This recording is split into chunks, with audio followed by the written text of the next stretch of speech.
ஹரி ஓம். அனைவருக்கும் நமஸ்காரம். இப்போ நம்ம சாந்தோக்கிய உபநிஷதம் பார்த்துக்கிட்டு இருக்கோம். இப்போ இந்த சாந்தோக்கிய உபநிஷத்துல அருமையான ஒரு வித்தை பார்த்துட்டு இருக்கோம். அந்த வித்தை என்ன? மறந்துட்டீங்களா? ஞாபகம் இருக்கா? யாராவது ஒருத்தர் சொல்லுங்க. தகர வித்யா. எல்லாம் நினைவுல இருக்கீங்களான்னு தெரிஞ்சுக்கிட்டு தான் கேட்டேன். சந்தோஷம். அப்ப தகர வித்யா. தகரம் அப்படின்னா வெளி. அப்ப இந்த வெளி எங்க இருக்குங்க? வெளி இருக்கா அப்படின்னு கேட்டா, இப்ப உபநிஷத்து நமக்கு தெளிவா சொல்லுது. என்ன சொல்லுது அப்படின்னா, தகரம் அப்படின்னா அந்த வெளி நம்ம உடம்புக்குள்ள இருக்கு அப்படின்னு சொல்லுது. அப்ப நம்ம உடம்புக்குள்ள அந்த வெளி அப்படிங்கிற ஒரு விஷயம் இருக்கிறத சாஸ்திரம் எப்படி சொல்லுதுன்னா, ஆத்மா, உயிர் அப்படின்னு பல பெயர்கள்ல சொல்லுது. சிலர் அதை ஜீவாத்மான்னு சொல்றாங்க, ஜீவன் சொல்றாங்க. இந்த மாதிரி பல பெயர்கள்ல அழைக்கிறாங்க. ஆனா இப்ப ஜீவன் சொன்னாலும், உயிர்ன்னு சொன்னாலும், ஜீவாத்மா அப்படின்னு சொன்னாலும் எல்லாம் ஒரே விஷயத்தை தான் குறிப்பிடுது. அப்ப நம்ம இங்க என்ன புரிஞ்சுக்கணும்னா, அந்த வெளி அப்படிங்கிற தன்மையில இறைவன் இருக்கிறான்னு தெரிஞ்சுக்கணும். அந்த உயிர் அப்படிங்கிற தன்மையில இறைவன் இருக்கிறான்னு தெரிஞ்சுக்கணும். அப்ப அந்த உயிர் இருக்கிறதுனால தான் இந்த உடம்பு இயங்குது அப்படின்னு தெரிஞ்சுக்கணும். இதுதான் இந்த பாடத்திட்டத்தினுடைய நோக்கம். தகர வித்யாவினுடைய நோக்கம். அப்ப இங்க உபனிஷத் ரிஷி இப்ப இந்த ஸ்லோகங்கள்ல 8வது அத்தியாயத்துல அருமையான விஷயங்களை சொல்லிக்கிட்டே வரியாரு. இப்ப என்ன சொல்றாருன்னா, ஒரு 4வது ஸ்லோகத்துல இப்ப இந்த உயிர் என்ற ஒரு விஷயம் உடம்பு விட்டு வெளியேறின பிறகு இந்த உடம்பு பயனற்றதா போயிடுது. இந்த உடம்பு பஞ்சபூதங்கள்லயே மீண்டும் கலந்து விட போகிறது. ஏன் அப்படின்னா, இப்போ இந்த உடம்பு எதுல உண்டானது? பஞ்சபூதங்கள்ல உண்டானது. அப்ப இந்த பஞ்சபூதங்கள்ல நீர், நிலம், நெருப்பு, காற்று, ஆகாயம் அப்படிங்கிற தத்துவங்கள் எல்லாம் சேர்ந்ததுதான் இந்த பௌதீக உடல், இந்த பரு உடல். அப்ப இங்க ஒரு மனிதனுக்கு மரணம் அப்படின்னு வரும்போது, அவனிடத்துல இருந்து வெளியேறுகின்ற விஷயம் என்ன அப்படின்னு பாத்தீங்கன்னா, உயிர் அப்படின்னு நம்ம பொதுவா சொல்றோம். ஆனா உண்மையில இங்க சாஸ்திரம் என்ன சொல்லுது அப்படின்னா, உயிர் வருவதும் இல்ல, போவதும் இல்ல. ஏன்னா உயிர் எங்கும் எதிலும் வியாபித்திருக்கு, எல்லை இல்லாமல் இருக்கு. அது பரமாத்மாவா இருக்கு. ஆனா இத்தனை நாள் எப்படி அது இயங்கிட்டு இருந்தது அப்படின்னா, இப்ப ஒரு காந்தத்துல ஒரு இரும்பு துண்டு அசைற மாதிரி. இப்ப ஒரு காந்த விசை இருக்கிற இடத்துக்கு நீங்க கொண்டு போயிட்டீங்கன்னா இரும்பு துண்ட, அந்த இரும்பு துண்டு அந்த காந்தத்தினுடைய ஈர்ப்பு சக்தியினால அசையும். அப்ப அந்த அசைவு ஏன் ஏற்படுதுன்னா, அந்த காந்தத்தினுடைய ஈர்ப்பு விசையினால அசையுது. அப்ப அந்த அசைவுக்கு அந்த காந்தம் சம்பந்தமா இருந்தாலும், அந்த காந்தமும் அந்த இரும்பும் சம்பந்தமே படல பார்த்தீங்களா? ஒன்றுக்கொன்று தொடர்பே வைக்கல. ஆனா தொடர்பே வைக்காம அங்க ஒரு தொடர்பு நிகழுது. அந்த நிகழ்வுல இந்த இரும்பு துண்டு அசையுது. அது மாதிரி இங்க இறைவனுடைய இருப்புல இந்த உடல் அசையுது, இந்த உடல் இயங்குது அப்படிங்கிற ஒரு மிகப்பெரிய விஷயத்த இங்க மகான்கள், ரிஷிகள், ஞானிகள் நமக்கு உணர்த்த வர்றதுதான் இந்த தகர வித்யா. அப்ப இங்க இதய வெளியில் இந்த உடம்பு அழியக்கூடியதாக இருக்குதே, அப்ப இது அழியும்போது அதன் உள்ள இருக்கிற பொருள் என்னவாகும் அப்படின்னு ஒரு கேள்வி எழுப்பப்படுது இங்க உபனிஷத்துல. அப்ப இங்க உடம்பு அழிஞ்சு போயிட்டு அதுக்குள்ள இருக்கிற பொருள் என்னவாகும் அப்படின்னு ஒரு கேள்வி எழுப்பும்போது, அதற்கு இந்த உபனிஷத்து ரிஷி சொல்றார், இந்த தெய்வ நகரத்தில், தெய்வ நகரம்னா இந்த உடம்பில், இந்த உடம்பு தான் இப்ப தெய்வம் குடியிருக்கின்ற நகரம், இறைவன் இருக்கின்ற இடம் என்று நம்ம சொன்னோம். இப்ப இத நம்ம நம்முடைய பாடத்திட்டங்கள்ல நிறைய இதுக்கு முன்னாடி ஏகப்பட்ட விஷயங்கள் விளக்கி இருக்கிறேன். அப்புறம் நம்முடைய உடம்பே ஒரு ஆகம விதிப்படி கோயிலினுடைய அமைப்புல தான் இருக்குது. உண்மையிலேயே நம்ம உடம்ப வச்சுதான் கோயிலே உருவாக்கப்பட்டிருக்கு. கோயிலை பார்த்து நம்ம உடம்பு வரல. நம்ம மனித உடல வச்சுதான் ஆகம விதிய உண்டு பண்ணி ரிஷிகள் என்ன பண்ணிட்டாங்க? ஆகம விதிய உண்டு பண்றாங்க. அப்படி உண்டு பண்ணும்போது நமக்கு என்ன பண்றாங்கன்னா, நம்முடைய கால் பாதம் இருக்கு இல்லையா? அந்த பாதத்தினுடைய 5 விரல்கள தான் கோபுர கலசங்களா வைக்கிறாங்க. முன்னாடி நம்ம நுழைவாயில் இருக்கு இல்லையா? ஒரு கோயிலுக்குள்ள போகிறோம்னா, அந்த கோயிலினுடைய நுழைவாயில் கோபுரம் இருக்கு. அப்ப இது மாதிரி நம்ம உள்ள போகறதுக்கு உண்டான இடம். அது எப்படி இருக்கு அப்படிங்கிறத நாம ஏற்கனவே படங்கள் மூலமா விளக்கி இருக்கிறேன். இருந்தாலும் உங்களுக்கு இன்னொரு முறை அந்த படத்தையும் காட்டுறேன். அதாவது உங்களுக்கு ஆன்லைன்ல அனுப்புறேன். ஒரு ஃபோட்டோ ஃபைல் வந்திருக்கும். இதுல இப்படிதான் நம்ம உடம்பு இருக்குங்க. நம்ம உடம்பு வச்சு தான் ஆலய வழிபாடுகள் செய்யப்படுது. இங்க தான் ஸ்ட்ரக்சர். அதாவது இது வந்து ஆகம விதி என்று சாஸ்திரம் சொல்லும். இது ரிஷிகள் தான் உருவாக்குனாங்க இந்த விதிய. அப்ப இங்க வந்து இப்படி இருக்கக்கூடிய உடம்புல வந்து நுழைவாயில் வந்து கோபுர கலசம், அப்புறம் வந்து கொடி கம்பம், துவாத தம்பம் அப்படின்னு சொல்லுவாங்க. பலிபீடம் இருக்கு. அப்புறம் கர்ப்ப கிரகம் இருக்கு. அப்ப கர்ப்ப கிரகம் அப்படின்னா அது எங்க இருக்கு? தலையில இருக்கு. அப்ப மூலஸ்தானம், கர்ப்ப கிரகம் அப்படிங்கிற இடம் எங்க இருக்கு? நம்முடைய தலையில இருக்கு. அப்ப கோயில்ங்கிறது எங்கேயோ வெளிய இல்ல. நமக்குள்ள இருக்கு. அதான் உள்ளம் பெருங்கோயில், ஊன் உடம்பு ஆலயம். அது வந்து திருமூலருடைய திருமந்திர பாடல் உண்டான விளக்கமும் நான் இன்றைக்கு குடுத்திருப்பேன். அப்ப நீங்க இதுல என்ன புரிஞ்சுக்கணும்னா, இந்த தெய்வ நகரத்திலே எல்லாமே இருக்குமானால், எல்லா உயிரினங்களும், எல்லா ஆசைகளும் இருக்குமானால், இந்த உடம்பு மூப்பு அடையும் போதோ, அழியும் போதோ, இதில் ஏதாவது எஞ்சுமா என்று கேள்வி கேட்கப்படுகிறது. அப்ப அழியும் உடம்பில் என்ன இருக்குது? இறைவன் இருக்கிறான். ஏன்னா, இங்க அழியும் உடம்பில் அழியாத இறைவன் இருக்கிறான். அப்ப அந்த அழியாத இறைவன் இருக்கிற வரைக்கும் இந்த உடம்பு வந்து இயங்கிட்டு இருக்கு. ஆனா இறைவன் வெளியேறுவது கிடையாது. இந்த உடம்பு தானாவே டேமேஜ் ஆயிடுது. இறைவன் வந்து தன்னுடைய நியதிக்குள்ள இருந்து அவன் வெளியேறணும்னு நினைக்கிறது கிடையாது. ஆனா நமக்கு வந்து வயோதிகம் வருவதனால, நம்முடைய முதுமை பருவம் நம்ம எட்டுறதுனால, அது அப்படியே தளர்வடைந்து, உடம்பு சோர்வடைந்து, உடம்புல இருக்கிற உள் உறுப்புகள் எல்லாம் தொய்வடைந்து, நமக்கு இந்த உடம்புக்கு வந்து மரணம் உண்டாகுது அப்படின்னு நம்ம பார்க்கிறோம்.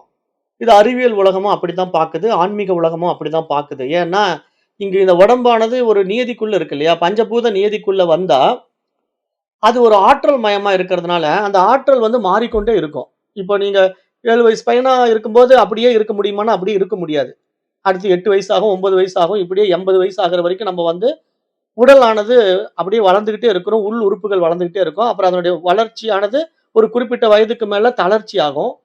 அப்ப அது அப்படியே தொய்வாகி, தோய்ந்து போயி, அது கடைசியில செயல்பாட்டை இழந்து விடுகின்ற நிலைக்கு வருவதுதான் அந்த உடலின் மரணம் என்று நம்ம பார்க்கிறோம்.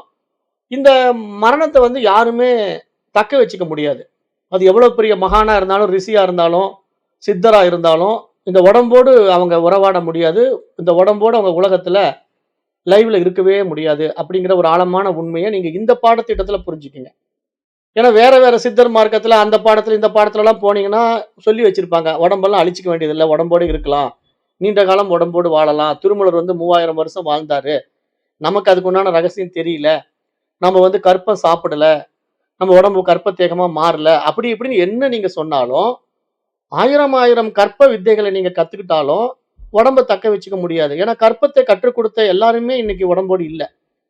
இப்ப கற்பத்தை கற்றுக் குடுத்திருக்கிற இப்ப நம்ம இவர் இருக்காரு, வள்ளற் பெருமான் வந்து கற்பத்தேகமா மாத்துவதற்கான வழிமுறைகள் எல்லாம் சொன்னாரு. இப்ப அவர் உடம்போடு இருக்காரா? இல்ல.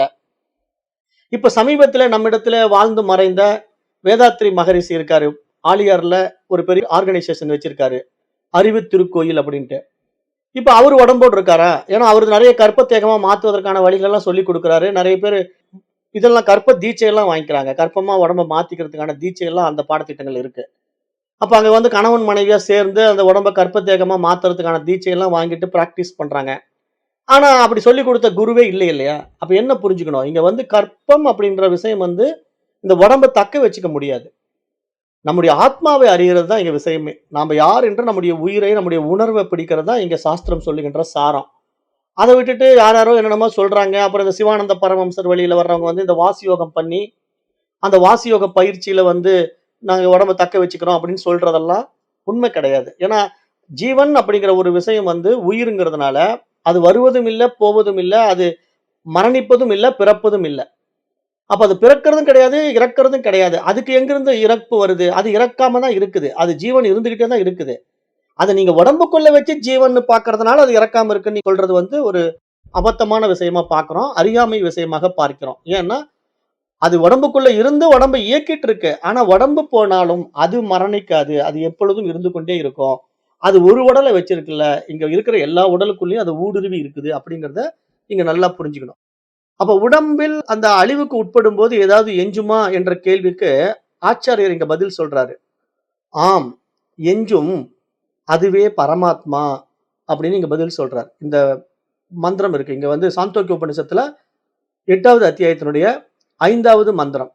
அழியும் உடம்பில் இறைவன் உள்ளான் அப்படின்னு அந்த தலைப்புல அந்த மந்திரம் சொல்லுது. அது என்ன சொல்லுதுன்னா, சப்ரியாத் நாஸ்ய ஜரயை தச்சிர் யதி ந வதேனாஸ்ய ஹன்யத ஏதத் சத்யம் பிரம்மபுரம் அஸ்மி காமாஹா சமாஹிதா ஏச ஆத்மா பகத பாப்மா விஜரோ விம்ருத்யுர் விசோகோ விஜிகத்சோ அபிபாசகா சத்யகாமகா சத்ய சங்கல்போ யதா கேவேக பிரஜா அன்பாவிசந்தி யதானுசாயனம் யம் யமந்த பிகாம பவந்தியம் ஜனபதம் யம் க்ஷேத்ரபாகம் தம் தமே பாவோ பஜீவந்தி அப்படின்னு இங்க ஒரு மந்த்ரா.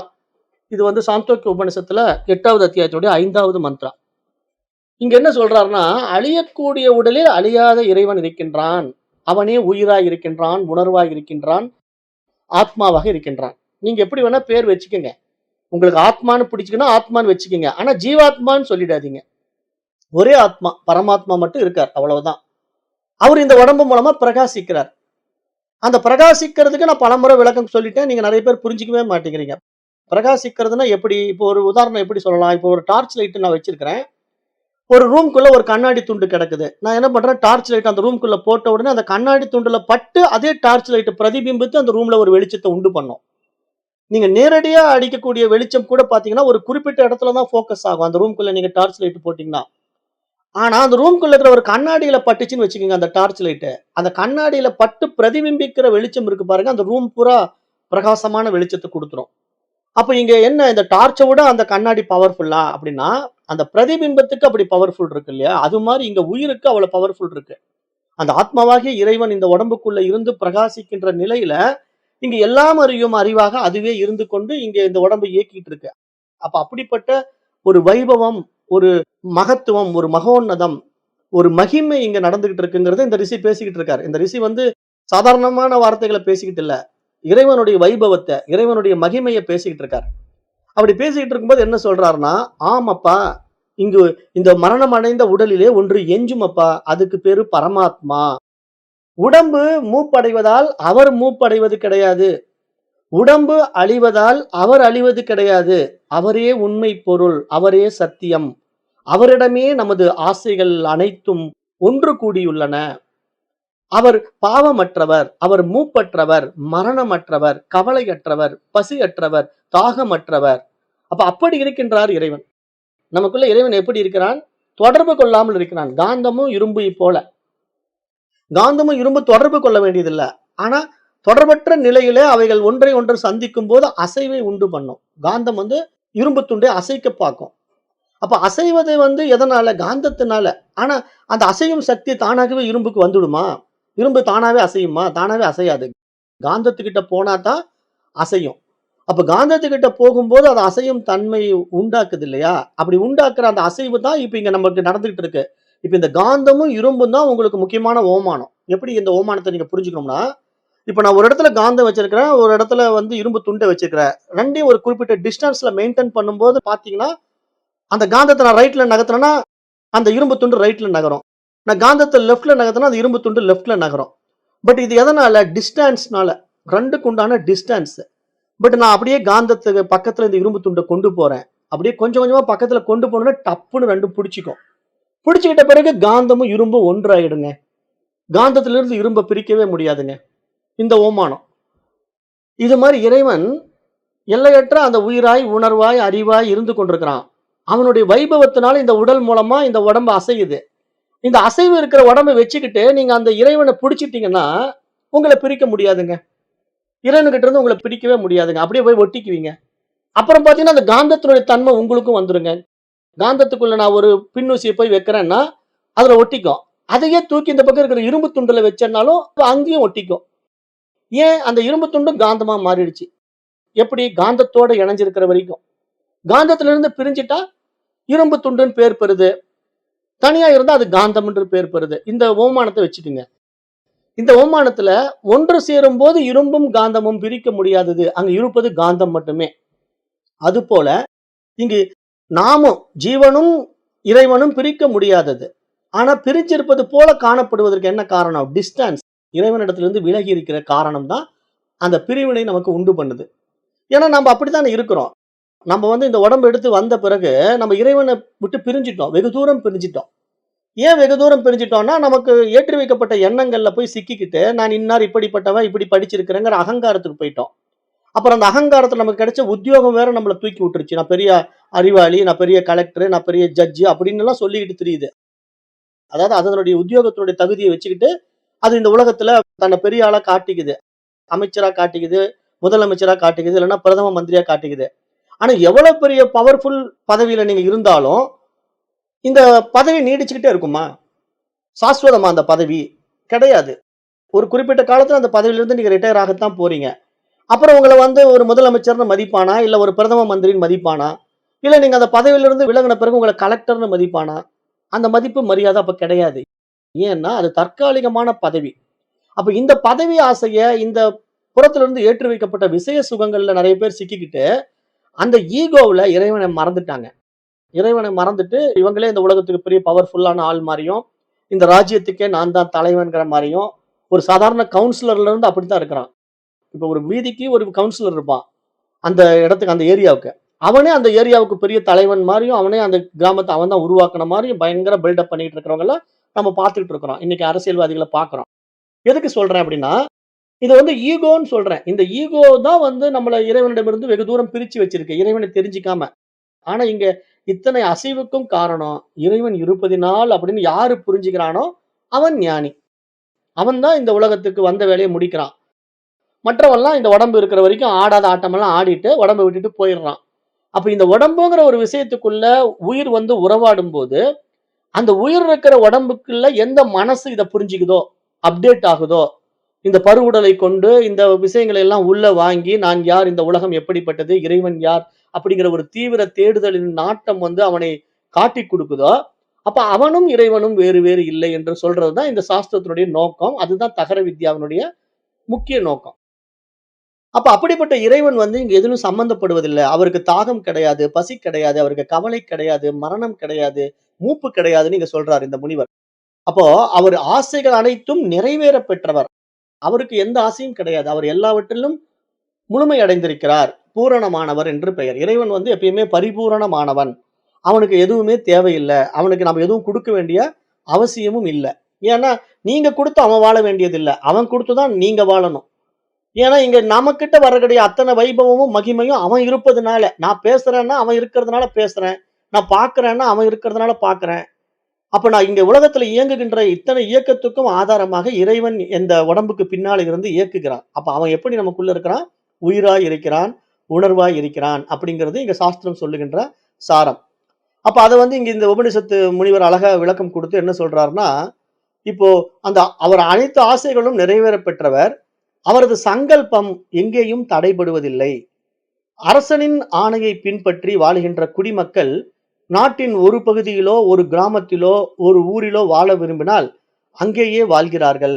அதுபோல இப்ப இங்க அரசனுடைய ஆணையை பின்பற்றி வாழுகின்ற குடிமக்கள் வந்து அந்த ஒரு குறிப்பிட்ட நாட்டுல அவங்களுக்கு விருப்பமான கிராமம், விருப்பமான ஊர்ல அவங்க வாழுவதற்கு எப்படி இங்க நம்ம சமுதாயம் அங்கீகரிக்குதோ, அது மாரி இறைவன் வந்து தன்னுடைய வைபவத்தை இந்த உடம்புக்குள்ள குடுத்து, இங்க ஒவ்வொரு உறுப்புகளையும் அதனுடைய விருப்பப்படி இயங்க வச்சிருக்கான்.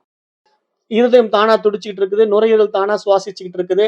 இப்படி எல்லாமே இயங்கிட்டு இருக்கு. ஆனா அந்த இயக்கத்துக்கு அதிர்ஷ்டானமாக, ஆதாரமாக இறைவன் இருக்கிறான் அப்படின்னு தெரிஞ்சுக்கிறதுக்கு ஒரு மெச்சூரிட்டி மனிதனிடத்தில் மட்டும் தான் இருக்கு. வேற எந்த ஜீவராசிகளிடத்திலும் இது இல்லை என்று நம்ம இங்க பார்க்கிறோம். அப்ப இந்த மந்திரம் வந்து இங்க இப்படி இத புரிய வச்சுட்டு, அழியும் இந்த உடம்பினுள் பரமாத்மா உள்ளார்.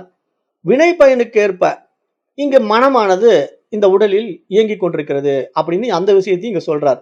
அப்ப இங்க என்னன்னா, இப்போ இந்த உடம்புக்குள்ள உயிராகிய இறைவன் இருந்து இந்த உடம்பினுடைய விஷயத்த அவன் செயல்படுத்திக் கொண்டிருந்தாலும், இப்ப அவனுடைய வைபவமா வெளிப்பட்ட இந்த உடம்பு வந்து எதிலிருந்து வந்ததுங்கிறத நம்ம ஏற்கனவே நம்ம பாடத்திட்டத்துல விளக்கணும். இது வந்து பரு உடல், பௌதீக உடல் வந்து ஸ்தூல உடல் என்ற பெயர் பெறுகிறது. ஆனா இந்த ஸ்தூல உடல் வந்து சும்மா வரல. இது வந்து மனோ உடலாகிய சூட்சும சரீரத்திலிருந்து வெளிப்பட்ட உடல். அப்ப மனோ உடல் என்ற சூட்சும சரீரம் தான் தன்னுடைய சம்ஸ்காரங்களுடைய வாசனைகளை எடுத்துக்கிட்டு இந்த உடம்புக்குள்ள வருது. உடம்புக்குள்ள வருதுன்னா எப்படி இந்த உடம்ப எடுத்துக்குதுன்னு அர்த்தம். தாயினுடைய கர்ப்பத்துல அந்த தொப்புள் கொடி மூலமா உடம்பு எடுத்துக்கு பிண்டமா மாறி இந்த உடம்பு வெளிவருது. அப்ப இப்படி வெளிவருகின்ற இந்த உடல் வந்து அந்த எடுத்துக்கிட்டு வந்த பிராரப்த கர்மாப்படி இங்க வாழுது. அந்த பிராரப்த கர்மாங்கிறது என்ன? வாசனைகள். அதாவது ஒவ்வொரு உயிரினங்களும் இந்த உலகத்துல வாழும்போது தன்னுடைய ஆசா பாசங்களை டெவலப் பண்ணிக்கிட்டே போகுது இல்லையா? அததான் நம்ம கர்மா தியரின்னு சொல்றோம். அந்த கர்மா தியரியில வாழும்போது ஏற்படுத்திக் கொண்ட புதிய கர்மாக்களுக்கு பேர் வந்து ஆகாமிய கர்மா. ஏற்கனவே நம்ம கொண்டு வந்து அனுபவித்துக் கொண்டிருக்கிறது பிராரப்த கர்மா. இதை தவிர நம்ம ஏற்கனவே பல பிறவிகளாக எடுத்து வைத்திருக்கின்ற பிறவிகளுடைய சேமிப்பு கலன் வந்து சஞ்சித கர்மா. இப்படிதான் கர்மா தியரி நமக்கு பாடம் சொல்லிக் குடுக்கும்.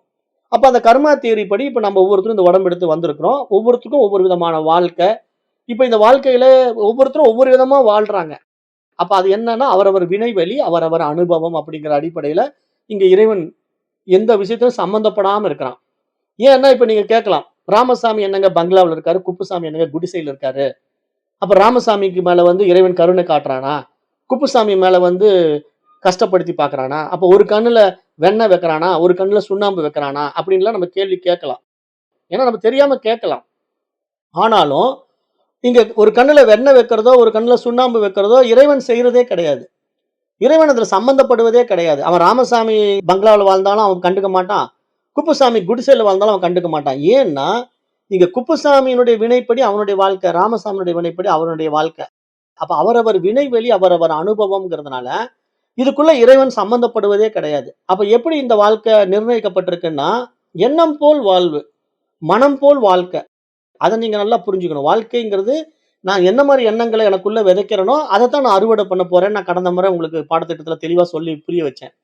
இப்ப நான் வந்து எனக்கு ஒரு விவசாயம் பண்ணிக்கிட்டு இருக்கிறேன். எனக்கு தேங்காய் வேணும்னா, நான் தேங்காய் விதைய நட்டா தான் தேங்காய் வரும். நான் மாங்காய் விதைய நட்டுட்டு எனக்கு தேங்காய் வரலன்னு சொன்னா யார் குற்றம்? என்னுடைய குற்றம் இல்லையா? நான் விதைக்கிற விதைய ஒழுங்கா விதைக்காம, அறுவடையில வந்து எனக்கு பலன் தரலன்னு சொல்றது யாருடைய தப்பு? விவசாயினுடைய தவறு. அது மாதிரி இங்கு வினை விதைத்தவன் வினை அறுப்பான். திணை விதைத்தவன் திணை அறுப்பான். அப்ப நம்முடைய வாழ்க்கையில துயரங்கள் ஏன் வருகிறது? நாம் ஏற்கனவே பலருக்கு துயரத்தை உண்டு பண்ணியிருக்கிறோம்.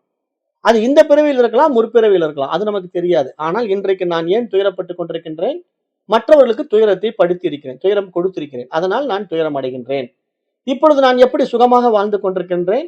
மற்றவர்களை சுகப்படுத்தி வாழ்ந்திருக்கிறேன். அப்போ அதனால எனக்கு இப்ப வாழ்க்கை சுகமாக இருக்கிறது. இப்படித்தான் நீங்க இந்த வாழ்க்கையினுடைய நீதிய புரிந்து கொள்ள வேண்டும். அப்படித்தான் இங்க இயற்கை இருக்கே தவிர, அதுக்கு பேர் தான் ரிதம்னு பேரே தவிர, இதுல எந்த மாறுபாடும், எந்த ஒரு காம்ப்ரமைஸும் கிடையாது. இங்க இறைவன் வந்து நம்ம சராசரி மனிதர்கள் மாரி ஒரு ஜட்ஜோ, மேஜிஸ்ட்ரேட்டோ கிடையாது. இந்த பக்கம் கொஞ்சம் காச குடுத்தா வாங்கிக்கிட்டு உனக்கு தீர்ப்பு சொல்றேன். அந்த பக்கம் கொஞ்சம் காச வெட்டினீன்னா குற்றவாளிய தப்பிக்க விடுறேன். அப்படின்னு சொல்றதெல்லாம் வந்து நம்முடைய மனித சமுதாயத்துல வேணா இருக்கலாம். ஆனா இறைவனுடைய சட்ட திட்டங்களுக்குள்ள அப்படியெல்லாம் எதுவுமே கிடையாது. ஏன்னா, அது ஒரு நியதிக்குள்ள இயங்குது. இறைவனே ஒரு நியதிக்குள்ள இருக்கிறான். அதுக்கு பேரு ரிதம்னு பேரு. அந்த ரிதம் மாறாம இந்த இயற்கையானது இயங்கிக் கொண்டிருக்கிறது. இந்த பிரபஞ்சமானது இயங்கிக் கொண்டிருக்கிறது. இதற்கு பெயர் வந்து சக்தி என்று சொல்றோம். அப்ப இந்த சக்தியினுடைய மாறுபாட்டை தான் முதுமை என்று சொல்றோம். இப்ப நான் ஏன் இந்த டாபிக் வரேன் அப்படின்னா, இப்ப ஏன் நமக்கு முதுமை வருது? இந்த சக்தி மாறிக்கொண்டே இருக்கிறது. ஒரு ஆற்றல் வேறு ஒரு ஆற்றலாக மாற்றம் அடைகிறது. ஆனா அந்த ஆற்றலை ஆக்கவோ, அழிக்கவோ முடியாது அப்படிங்கிற மாரி, அந்த ஆற்றலானது பரிணாம வளர்ச்சியில அப்படியே படிப்படியா ஒவ்வொரு உயிரினமா கடந்து மனித உடலுக்குள்ள வந்தா மட்டும் சாஸ்வதமா நின்னுடுமான்னா நிக்காது. மனித உடலுக்குள்ளேயும் இருந்து கொண்டு அந்த ஆற்றலானது பரிணமித்துக்கிட்டே இருக்கும். அது அடுத்தடுத்த உயர் பரிமாணத்துக்கு நோக்கி தேவனா மாறுவதற்கான முயற்சியில ஈடுபட்டு கொண்டே இருக்கும். அப்ப தெய்வமா மாறுவதற்கான முயற்சியில யார் ஒருவன் முன் நின்று வரானோ, அவன் வந்து மனிதனும் தெய்வமாகலாம் அப்படிங்கிற தன்னுடைய இயல்பு தன்மைய, தன்னுடைய சொரூபத்த, தன்னுடைய சுயத்தை உணர்ந்து கொள்ள முடியும் என்ற ஒரு முக்கியமான விஷயத்தை இந்த உபநிஷத்தினுடைய ரிஷி வந்து இங்க புரிய வைக்கிறார். அப்ப அப்படி புரிய வைக்கும்போது, இங்க நம்ம உடம்புக்குள்ள இருக்கிற உயிர் தான் இறைவன். அதுதான் ஆத்மா. அதுதான் பரமாத்மான்னு நல்லா புரிஞ்சுக்கணுங்கிறதுக்காக, இங்க நான் இந்த விஷயத்துல சொல்றேன். அப்ப இறைவன் உடம்பினுக்குள்ளே இருக்கிறார்.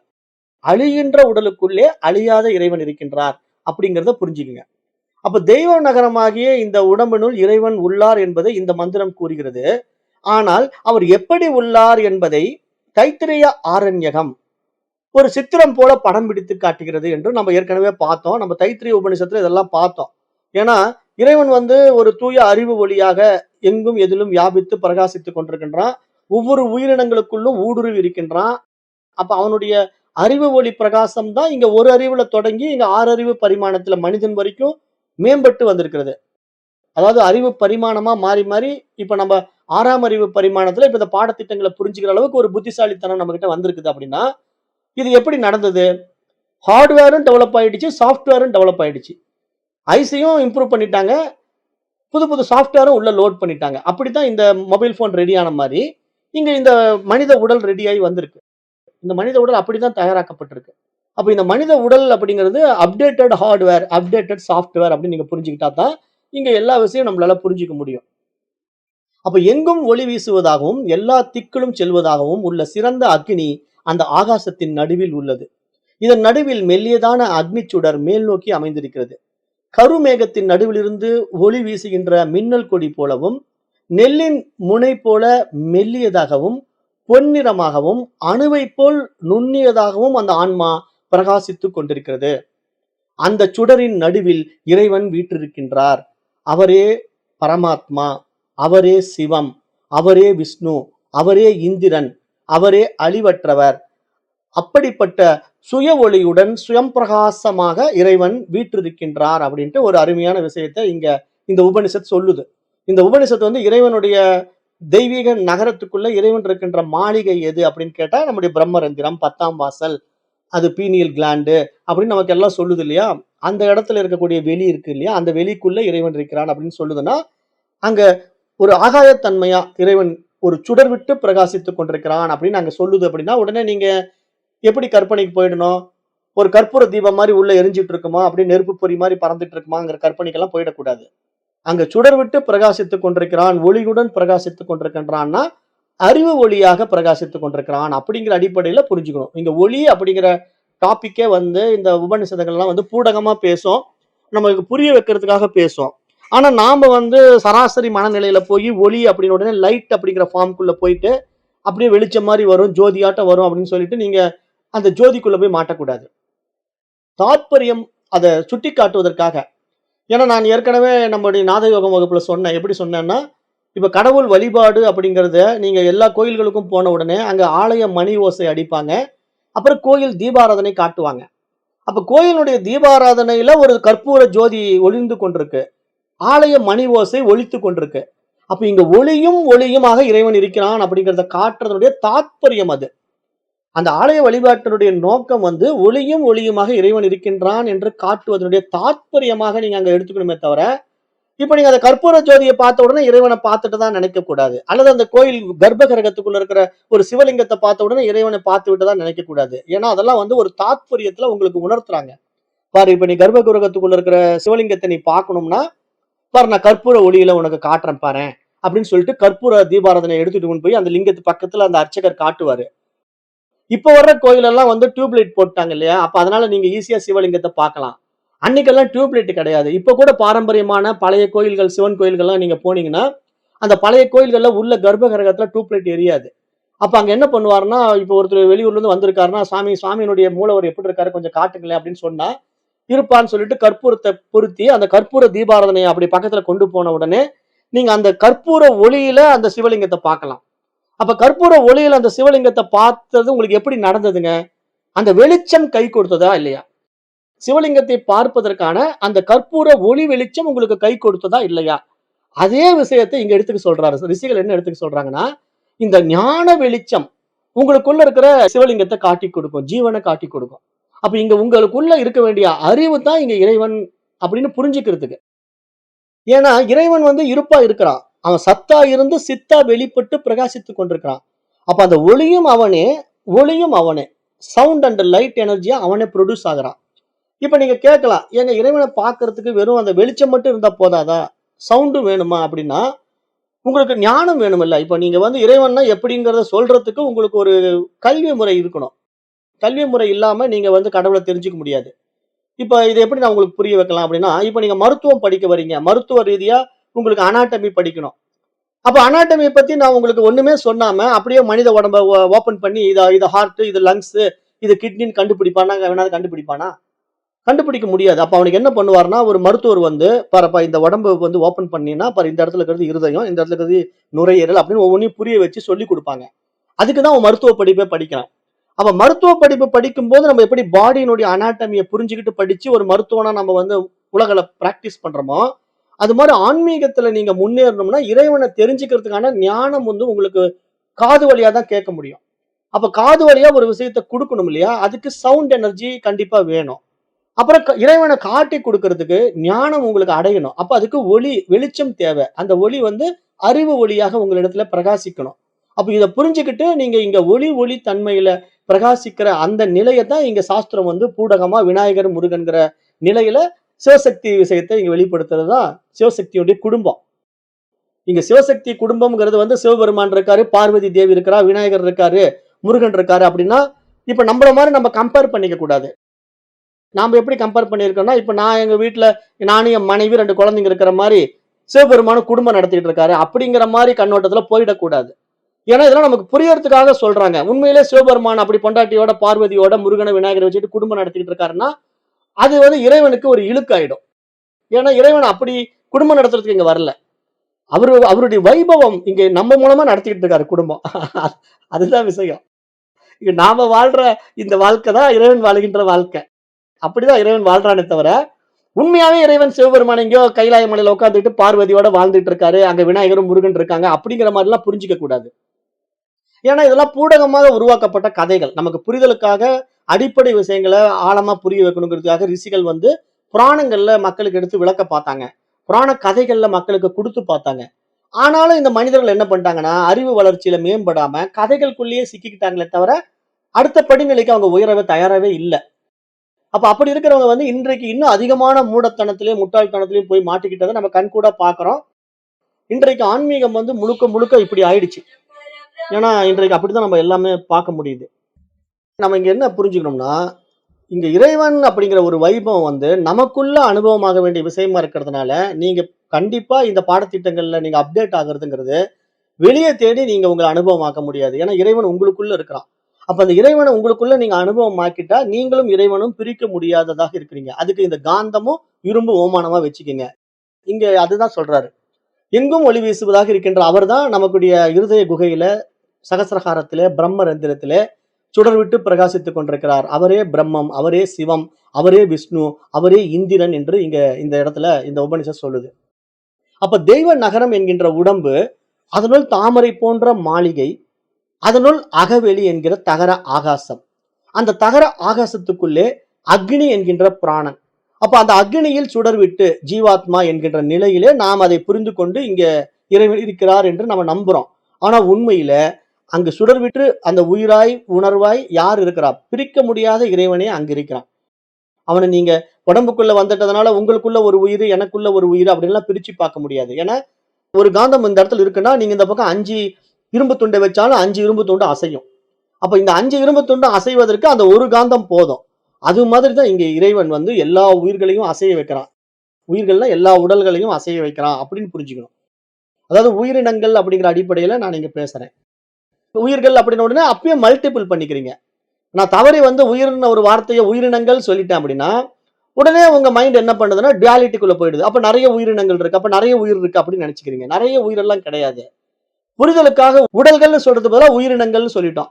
அப்படி இருக்கிற வார்த்தைய நீங்க இப்படி மாத்தி புரிஞ்சுக்க கூடாது. இப்படி மாத்தி மாத்தி புரிஞ்சுதான் ஏகப்பட்ட ஜீவாத்மாக்கள் உருவாக்கப்பட்டிருக்கு. அது வந்து ஒரு அஞ்ஞானம், ஒரு அறியாமை அப்படிங்கிறது எங்க சாஸ்திரம் வந்து தெளிவுபடுத்துது. நம்ம பாடத்திட்டத்துல ஒரே ஆத்மா, பரமாத்மா மட்டும்தான். ஒரே உயிர் தான். அது இறைவன் மட்டும்தான். அப்ப அந்த ஒரே உயிர் தான் இத்தனை வைபவத்துல, மகிமையில இங்க இவ்வளவு உடல்கள்ல பிரகாசிச்சுக்கிட்டு இருக்கு அப்படின்னு நீங்க புரிஞ்சுக்கிட்டீங்கன்னா, அப்ப இந்த எந்த உயிரினம் தன்னிடல இருக்கின்ற உயிரை உணரும்? படைக்கப்பட்ட உயிரினங்கள்ல ஒரு தாவரம் உணர்ந்துருமா? ஒரு புழு பூச்சி உணர்ந்துருமான்னா, மிருகம் வரைக்கும் உணர முடியாது. மனிதன் மட்டும்தான் தன்னிடத்துல இருக்கிற உயிராய், உணர்வாய் இறைவன் இருக்கிறான் அப்படிங்கிறத உணர முடியும். அப்ப அந்த நிலை வந்து எப்படி மனிதனுக்கு சாத்தியம்? மனிதனிடத்துல இருக்கின்ற பகுத்தறிவு தான் சாத்தியப்படுத்துது. அது வந்து 6ஆம் அறிவு பரிமாணம். அது நன்மை தீமைகளை பகுத்தறியக்கூடிய நிலையில இது மாரி ஞானத்த அடையுது. அதாவது இது மாரி பாடத்திட்டங்களுக்கு பயணம் பண்ணி மனசு வந்து அப்டேட் ஆகுது. புரிஞ்சுக்குது. ஓ! நான் இவ்வளவு நாள் இப்படி புரிஞ்சுட்டு இருந்தேன். இப்ப இப்படி அத எடுத்து தெளிவுபடுத்துறாங்க. அப்ப உண்மையா இப்படித்தான் இருக்க முடியும். நான் தவறா புரிஞ்சு வச்சிருக்கேன். அப்படின்னு தன்னுடைய அஞ்ஞானத்த, தன்னுடைய அறியாமைய நீக்கிக் கொண்டா, அந்த மனது என்ன நிலைக்கு அப்டேட் ஆகும்? அறிவு நிலைக்கு அப்டேட் ஆயிடும். அப்ப அது என்ன நடக்கும்? அந்த அப்டேஷன் தான் என்ன பண்ணும்? காந்தமும், அந்த இரும்பும் பக்கத்துல பக்கத்துல நெருங்குறதுக்கு அடையாளம். எங்கேயோ தூரத்துல இருக்கிற காந்தம் அப்படியே கொஞ்சம் கொஞ்சமா, கொஞ்சம் கொஞ்சமா, கொஞ்சம் கொஞ்சமா பக்கத்துல வந்துகிட்டே இருக்கும். எத நோக்கி? காந்தத்தை நோக்கி அந்த இரும்பு. அந்த இரும்பு பக்கம் பக்கமா வரும்போது ஒரு சர்டன் ஸ்டேஜ்ல டப்புன்னு போய் ஒட்டிக்கும். அப்ப அதுக்கு மேல அந்த காந்தத்திலிருந்து இரும்பை நீக்க வேண்டியது கிடையாது. ஏன்னா அது காந்தமாக மாறிவிட்டது. அது மாதிரி இங்க நான் இதுவரைக்கும் என்ன ஜீவன், ஜீவன், ஜீவாத்மா, நான் உயிர் அப்படி இப்படின்னு என்னென்னமோ கற்பனை. உயிர் மட்டும் நான் கற்பனை பண்ணி வச்சுக்கிட்டு இல்ல. இன்னைக்கு நெறைய பேர் வந்து இப்ப நான் உயிர் நெனச்சுட்டா கூட பரவால்ல. ஒரு சிலர் இந்த பாடத்திட்டத்துல வந்து நான் ஜீவாத்மான்னு சொல்றாங்க. அத கூட மன்னிச்சுக்கலாம். ஆனா இன்னும் சில மனிதர்கள் வந்து தன்னை ஜீவாத்மான்னு கூட தெரியல. எப்படி தெரியுமா இருக்கிறானுங்க? நான் மேஜிஸ்ட்ரேட்டுங்க, நான் கலெக்டருங்க, நான் முதலமைச்சருங்கங்கிற அகங்காரத்துல ஆடிக்கிட்டு இருக்கானுங்க. ஏன்னா அப்படி நெறைய பேர் இருக்காங்க மனிதர்கள். அப்ப அந்த மனிதர்களோட கம்பேர் பண்ணும்போது அட்லீஸ்ட் இவன் ஜீவாத்மானாவது புரிஞ்சுகிட்டு இருக்கானல்ல. அந்த அளவுக்கு இவன் ஆன்மீகத்துல கொஞ்சம் முன்னேறி இருக்கிறான் அப்படின்னு நம்ம சொல்லலாம். ஆனா அவர்களெல்லாம் இன்னும் ஆன்மீகம்னா என்னன்னே தெரியாம ஆணவத்துல அந்த உடலையும் பதவியும் தானா பாவிச்சுக்கிட்டு இருக்காங்க. அந்த உடலையும் பதவியும் தானா பாவிச்சுக்கிட்டு இருக்கிற அநேக மனிதர்களை நாம் இந்த உலகத்துல பார்க்கலாம். அவரவர்கள் பதவியே அவங்க வாழ்க்கையா பார்க்கிறவன் இருக்கான். அவன் பதவியே அவன் அவன் பதவியில் இருக்கிற வரைக்கும் அவனுக்கு உலகம் தெரியாது. அவன் தான் அந்த இதுக்கே உலகத்துக்கே ராஜா மாதிரி இருப்பான். ஆனா அந்த பதவி பறி போகும்போது தான் அவனுக்கு எல்லாம் தெரிய வரும். அப்பதான் வாழ்க்கைன்னா என்னன்னு புரியும். அது மாதிரி நிறைய பேர் இருப்பாங்க. அதாவது அந்த பதவி காலம் நீடிக்கிற வரைக்கும் உலகம் தெரியாம, மற்ற விஷயங்கள் தெரியாம, தன் வாழ்க்கை தான் உண்டுன்ற சுயநலமா வாழ்ற மனிதர்கள் நிறைய பேர் இருக்கிறாங்க. ஆனா அவங்க இன்னைக்கு கொஞ்சம் ஆன்மீகத்துல வந்து மாறி இருக்கிறாங்க. ஏன்னா அவங்க வயதான பிறகு ரிட்டயர்மெண்ட் லைஃப்ல, நான் இவ்வளவு நாள் வந்து பதவி சுகத்துல வாழ்ந்துட்டு இருந்தேன். இப்ப அந்த பதவி சுகத்தை விட்டுட்டு உண்மையா இறைவன் தான் இதுக்கெல்லாம் ஆதாரமா இருக்கிறான்னு தெரிஞ்சுக்கிறேன்ட்டு நிறைய பேர் இருக்காங்க இல்லையா? இப்ப இவங்க இந்த இடத்துல அடைஞ்சதுக்கு பேர் என்ன? ஒரு ஞானம் இருக்கு இல்லையா? அந்த ஞானம் தான் இங்க நம்ம அடைய வேண்டிய இலக்கு. அத நம்ம சின்ன வயசுலயே சொல்லிக் குடுக்கணும். அததான் இங்க சாஸ்திரம் சொல்லிக் குடுக்க ஆசைப்படுது. அப்ப இங்க தெய்வ நகரம்ங்கிற உடம்புக்குள்ள தாமரை போன்ற மாளிகையில அங்க இறைவன் குடியிருக்கிறான் அப்படின்னு புரிஞ்சுக்கிட்டு, அந்த இறைவனை தேட வேண்டும். அவரை அறியவே விரும்ப வேண்டும் என்று இந்த ரிஷி இங்க சொல்றாரு. அப்புறம் அந்த இறைவன் எத்தகையவர் என்பதை இப்ப இனிவரும் மந்திரம் சொல்ல வருகிறது. அதையும் பார்க்கலாம். இப்ப அரசனின் ஆணையை ஏற்று நடப்பவன் வாழ்வதற்கு அவனது தகுதிகளுக்கேற்ப ஓர் இடத்தை அரசன் தருகிறான். அதுபோல வினை பயனுக்கு ஏற்ப உடம்பின் உள்ளே இருக்கின்ற அந்த உயிரானது அந்த மனதினுடைய ஆசா பாசங்களை நிறைவேற்றி வைக்கிறது என்று நாம் இங்க பார்க்கிறோம். எப்படி ஒரு நகரம் இருக்கு, அந்த நகரத்துல ஒரு ராஜா இருக்கிறான். இப்படி புரிஞ்சுக்கணும். அதாவது ஒரு ஒரு நகரம் அந்த காலத்து கதையை சொல்றாங்க. ஏன்னா உபநிஷத்தெல்லாம் வந்து அந்த பழைய காலத்து அரசர்கள் வாழ்க்கையை தான் பேசும். அப்ப அந்த காலத்துல வந்து ஒரு ராஜா இருக்காரு. அந்த ராஜா வாழுகின்ற ராஜ்யத்துல ஒருத்தன் வாழ வரான். ஐயா, நான் உங்க கிராமத்துக்கு வந்திருக்கேன். நான் எனக்கு தங்குவதற்கு ஒரு இடம் கொடுங்கன்னு கேட்கறான். அப்ப உடனே ராஜா என்ன பண்றாரு? பாருப்ப அந்த கிராமத்துல அந்த இடத்த நீ வச்சுக்கோன்னு சொல்லி அவனுக்கு ஒரு இடத்த கொடுத்துடுறாரு. அப்படித்தான் மக்கள் தொகை எல்லாம் அன்னைக்கு வளர்ந்தது. எல்லாருக்குமே இலவசமா இடம் கிடைச்சது. அப்புறம் கொஞ்ச நாள் அவங்கவுங்க பட்டா போட்டுக்கிட்டாங்க அந்த இடத்த. அப்ப ஒரு இடத்த கொடுக்குறாரு. இந்த இடத்துல நீ வாழ்ந்துக்குன்ட்டு. அப்போ அந்த இடத்த ஏன் அரசன் அவனுக்கு கொடுத்தாருன்னா, அவர் விருப்பப்பட்டு தான் கொடுக்க முடியும். இவன் விருப்பப்பட்டதெல்லாம் வாங்கிக்க முடியாது. இவன் ஒரு ராஜ்யத்துக்குள்ள வந்து உட்காந்துக்கிட்டு, எனக்கு பாருங்க உங்க அரண்மனைக்கு பக்கத்து பிளாட் தான் எனக்கு வேணும்.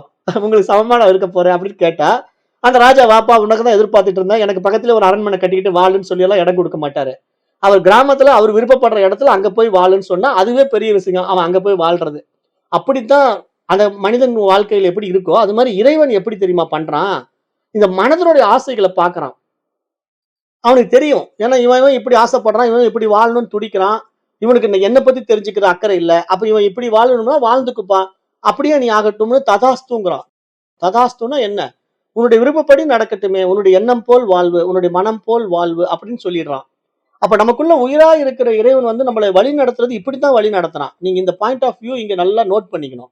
இப்ப வாழ்க்கையை வந்து நாம எப்படி வாழ்றோம் அப்படின்னா, நம்முடைய மனம் போல, நம்முடைய எண்ணம் போல. நீங்க எப்படி தேர்ந்தெடுக்கிறீங்கங்கிறதுக்கு நிறைய நான் எக்ஸாம்பிள் சொல்லுவேன். உங்களுடைய தொடர்புகளை வச்சு நீங்க தேர்ந்தெடுக்கலாம். எப்படி தேர்ந்தெடுக்கலாம்னா, இப்போ உங்களுக்கு நடைமுறை விவகாரத்தையே நம்ம வச்சு பேசுவோமே. இப்ப வந்து ஒருத்தர் அப்பா வந்து ஹோட்டல் தொழில் பண்றாருன்னு வச்சுக்கங்களேன். ஒரு ஹோட்டல் பிசினஸ் பண்ணிட்டு இருக்காரு. அந்த பையன் வந்து அவங்க அப்பா கிட்ட அப்பப்போ ஹோட்டலுக்கு போறான். அவன் அவங்களுக்கு ஹெல்ப் பண்றான். அந்த கிச்சன்ல போய் பார்க்குறான். இட்லி எப்படி சுடுறாங்க, தோசை எப்படி போடுறாங்கன்ட்டு. இப்ப அவனுக்கு என்ன பண்ணான்? ஹோட்டல் தொழில்னா இப்படின்ட்டு ஒரு ஐடியா அவனுக்கு வந்துகிட்டே இருக்கும். இப்ப அவன் பெரிய பையன் ஆயிட்டான். ஆன உடனே அவன் வேற தொழில் போறது விரும்ப மாட்டான். அவங்க அப்பா செஞ்ச அந்த ஹோட்டல் தொழில நம்ம பண்ணுவோமே. அதுல தான் நல்ல வருமானம் வந்துட்டு இருக்கு. அப்படின்னு அவன் அந்த ஹோட்டல் தொழிலே தான் ஃபோக்கஸ் பண்ணி போயிடுவான். அதே மாரி இன்னொரு அப்பா வந்து ஒரு பெரிய போலீஸ் ஆபீசரா இருப்பாரு. அந்த பையன வந்து சாதாரண வேலைக்கு விட மாட்டாரு. நம்முடைய கௌரவம் போயிடும்டா. நான் பாரு பெரிய போலீஸ் ஐபிஎஸ் அதிகாரி. என்ன பார்த்தா எல்லாருமே சல்யூட் வைப்பான். நீ போய் அல்பத்தனமா கீழ போய் எடுபிடி வேலைய செஞ்சு உன்னுடைய கேவலப்படுத்திக்காத. நம்முடைய இமேஜ் போயிடும். நமக்குன்னு ஒரு ரெஸ்பெக்ட் இருக்கு. நமக்குன்னு ஒரு கௌரவம் இருக்கு. நீ வந்து போலீஸ் ஆபீசரா தான் வரணும். அப்படின்னு சொல்லி அவன சின்ன வயசுல இருந்தே டியூன் பண்ணி அவங்க அப்பா என்ன பண்ணுவாரு? அவனையும் ஒரு போலீஸ் ஆபீசரா மாத்திடுவாரு. அப்படிதான் இந்த நடைமுறையில நம்ம பார்க்கிறோம் இல்லையா? அப்ப எப்படி இந்த நிகழ்வு நடக்குது? நம்முடைய சேர்க்கை, நம்முடைய தொடர்பு. அப்ப அதனால நம்ம யாரோட சேர்றோம், எப்படிப்பட்ட தொடர்புல இருக்கிறோமோ, அப்படி நம்ம வாழ்க்கை அமையறதுக்கு என்ன காரணம்னா, நம்முடைய எண்ணங்கள் மட்டுமல்ல, மற்றவர்களால் ஏற்றி வைக்கப்படுகின்ற எண்ணங்கள். அதுவும் ரொம்ப முக்கியமான பாயிண்ட் ஆஃப் வியூ இங்க நீங்க புரிஞ்சுக்கணும். அப்ப மற்றவர்களால் ஏற்றி வைக்கப்படுகின்ற எண்ணங்கள் தான் நம்மள வழி நடத்துது. ஆனா எந்த அப்பா, அம்மாவாவது நீ சாமியாரா போயிடு, நீ சன்னியாசியா போயிடு அப்படின்னு சொல்லுவாங்களான்னா, எங்கேயுமே சொல்ல மாட்டாங்க பாத்தீங்களா? அதனாலதான் ஊர்ல யாருமே சாமியாரா, சன்னியாசியா போறது குறைவா இருக்கு பாத்தீங்களா? இப்ப உண்மையிலேயே சாமியாரா சன்னியாசியா போனவங்கள யாருன்னு போய் பாத்தீங்களா? ஏன்னு கேட்டீங்கன்னா, திருவண்ணாமலையில போய் நீங்க சாமியாரா இருக்கிறவன வச்சு பேட்டி கண்டு பாருங்க. ஒரு யூடியூப் சேனல் நடத்துறவன போய் கேட்டீங்கன்னா தெரியும். அவன் போய் பேட்டி கண்டான்னா, நான் வந்து நல்லா தான் சம்பாதிச்சுட்டு இருந்தேங்க. என் பையன் என்ன மதிக்கல. என்ன தினசரி போட்டு அடிக்கிறான். என் பொண்டாட்டி என்ன கண்டுக்கிறதே இல்ல. அதனால எனக்கு வாழ்க்கை வெறுத்து போய் நான் சாமியார் ஆயிட்டேன்பான். அப்படி ஒவ்வொருத்தனுக்கு பின்னாடி ஓராயிரம் கதைகள் இருக்கும். சாமியார் ஆனதுக்கான காரணங்கள் கேட்டீங்கன்னா, அவனுடைய சொந்த கதை, சோக கதைய தான் அங்க ஒவ்வொருத்தரும் சொல்லுவான். ஆனா யாராவது ஒருத்தன் இறைவனை அடைவதற்காக சாமியார் ஆனியாப்பான்னு கேட்டு பாருங்களேன். அப்படி ஆகலைங்க நானு. பிரச்சனையினால நான் சன்னியாசம் எடுத்துக்கிட்டேன்னு தான் சொல்லுவான். ஆனா உண்மையிலேயே இறைவனை அனுபவமாக்குவதற்காக சாமியார் ஆகிறவன் பார்த்தீங்கன்னா, கோடியில் ஒருவனா இருப்பான். அப்படிப்பட்ட மகான்கள் யாரு? இப்ப நம்ம ரமண மகரிஷி எடுத்துக்கலாம். ராமகிருஷ்ண பரமஹம்சர் எடுத்துக்கலாம். இந்த மாரி மகான்கள் கோடியில ஒருவர் தான் அந்த இறைவனை அடைய வேண்டும் என்று சந்நியாச வாழ்க்கையை மேற்கொள்கிறார்கள். தன்னுடைய வாழ்க்கையை துறவறத்துக்கு மாத்திக்கிறாங்க. எனக்கு எதுவும் வேண்டாம். இந்த உலகம் உண்மை இல்ல. நான் உண்மையிலே இறைவனை மட்டும் தான் பார்க்க விரும்புறேன். அப்படின்ற அந்த ஆழமான தேடுதல் எத்தனையோ கோடியில் ஒருவனுக்கு இருக்கும். அப்ப இதுல இருந்து நீங்க என்ன புரிஞ்சுக்கணும்? வெளியிருந்து மன ரீதியாக மற்றவர்களை எப்படி தயார்படுத்துறாங்களோ அப்படியெல்லாம் மனிதர்கள் டியூன் பண்ணப்படுகிறார்கள் இல்லையா? அப்ப இதுல யார் ஒருத்தன் மாறுபட்டு சிந்திக்கிறானோ, எனக்கு இறைவன் மட்டும் தான் வேணும்னு சிந்திக்கிறானோ, அவன் இறைவன் ஆகிறான். அப்படி இருக்கிறவன் தான் அவன் குடும்பத்துல விட்டு விலகுவான். குடும்பத்துல சொல்லப்படுகிற விசை சுகங்கள்ல மாட்ட மாட்டான். அவனுக்கு படிப்பு வராது, பாடம் வராது. அவன் இந்த மாதிரி ஆன்மீகத்துல ஆர்வமா போயிடுவான். அப்படி நிறைய மகான்கள், ரிஷிகள் எல்லாம் அப்படித்தான் வந்திருக்காங்க. அப்ப இங்க இந்த மாதிரி இந்த ரிஷி என்ன சொல்ல வர்றாருன்னா, ஒவ்வொரு மனிதனுடைய வாழ்க்கையும் அவனுடைய எண்ணம் போல் வாழ்க்கை, மனம் போல் வாழ்க்கை. அப்ப அந்த மனமானது அவனுடைய வினை பயனை உண்டு பண்ணி, அந்த வினை பயனால அவனை விவகாரத்துல சிக்க வச்சு, அதன் மூலமா அவனுடைய வாழ்க்கையை உண்டு பண்ணுது. அப்படித்தான் மனிதர்கள் வாழ்கிறார்கள் அப்படின்னு நீங்க சொல்றாரு. அப்ப செயல்களின் பலனாக பெற்ற இந்த உலகம் எப்படி அழிகிறதோ, அப்படியே புண்ணியத்தின் பலனாக பெற்ற மேலுலகங்களும் அழிகின்றன. இறைவனை அறியாமல், அறிய வேண்டிய உண்மைகளை அறியாமல் யார் இந்த உலகத்தை விட்டு செல்கிறானோ, அவன் எந்த உலகிலும் தான் விரும்புவது போல வாழ முடிவதில்லை. யார் இறைவனையும் அது போலவே அறிய வேண்டிய உண்மைகளையும் அறிந்த பிறகு இந்த உலகை விட்டு செல்கிறானோ, அவன் எல்லா உலகங்களிலும் தான் விரும்பியது போல வாழ்கின்றான். அப்படிங்கிறது அடுத்த மந்திரத்துல இந்த ரிஷி அருமையான ஒரு விளக்கத்தை நமக்கு கொடுக்கிறார். அப்ப இங்க நம்ம என்ன புரிஞ்சுக்கணும்னா, இப்ப நம்முடைய வாழ்க்கையின் தரம் என்பது நம்முடைய மனதை சார்ந்து இருக்கு. அப்ப நீங்க எப்படிப்பட்ட எண்ணங்களை விதைச்சிருக்கிறீங்களோ அப்படிப்பட்ட உலகம் உங்களுடைய உலகம். ஏன்னா இங்க உலகம் அப்படிங்கிறது நம்முடைய மனசு உண்டு பண்ணுது அப்படிங்கிறது தான் நம்ம பாடத்திட்டத்தினுடைய டெப்த் சப்ஜெக்ட். நான் ஏற்கனவே பலமுறை அதை ஆழமா விளக்கி இருக்கிறேன். அது எப்படி நீங்க புரிஞ்சுக்கலாம் அப்படின்னா, நான் அதுக்கு விளக்கமும் நிறைய முறை சொல்லிட்டேன். இருந்தாலும் ஞாபகப்படுத்துறேன். இப்ப குழந்தைகளுடைய உலகம் தனி உலகம், நம்முடைய உலகம் தனி உலகம். இப்ப நீங்க ஒரு 5 வயசு குழந்தை 6 வயசு குழந்தைகிட்ட போய் எனக்கு கடன் பிரச்சனை இருக்குப்பா, என்னுடைய முதலாளி என்னை இப்படி கேவலமா திட்டுறான், என்னுடைய மனைவி என்னை மதிக்கிறது இல்லை அப்படின்னு நீங்க சொன்னீங்கன்னா அந்த குழந்தை புரிஞ்சுக்குமா? அது புரிஞ்சுக்காது. அதனுடைய மூடெல்லாம் எங்க இருக்கும்னா விளையாட்டு தான். அது முன்னாடி கட்டபொம்மை கொடுத்தா விளையாடும், கோலி குண்டு வச்சு விளையாடும், பம்பரத்தை வச்சு சுத்திட்டு விளையாடும். அப்புறம் தன்னுடைய கேர்ள் ஃப்ரெண்டோட பாய் ஃப்ரெண்டோட சேர்ந்துக்கிட்டு அந்த குழந்தைங்க எல்லாம் விளையாடிட்டு இருக்கும். நொண்டி விளையாட்டு விளையாடும், ஜம்ப் பண்ணி விளையாடும். அதுக்கு என்னென்ன விருப்பமான ஆர்வமான விளையாட்டுகள் இருக்கோ அந்த விளையாட்டை வாழ்ந்துகிட்டு இருக்கிற அந்த குழந்தைகளுடைய உலகம் விளையாட்டு உலகம். உங்களுக்கு புரியறதுக்காக சொல்றேன். அப்ப அந்த குழந்தையினுடைய மனோநிலை அப்படித்தான் இருக்கும். அந்த குழந்தைக்கு போய் நீங்க குடும்ப பிரச்சனை சொன்னீங்கன்னா அது புரிஞ்சுக்காது, புரிஞ்சுக்கிற பக்குவம் அது கிடையாது. இப்போ அந்த நிலையில இருந்து இப்ப நம்ம மேல்நிலைக்கு வந்துட்டோம். இப்ப நமக்கெல்லாம் 60 வயசு 70 வயசு 80 வயசு ஒவ்வொருத்தருக்கும் ஒவ்வொரு ஏஜ் இருக்கு இல்லையா? அப்ப எல்லாருமே திருமண வாழ்க்கை, குடும்பம், குட்டின்னு வந்த பிறகு நமக்கு 1008 பிரச்சனை வந்துடுது.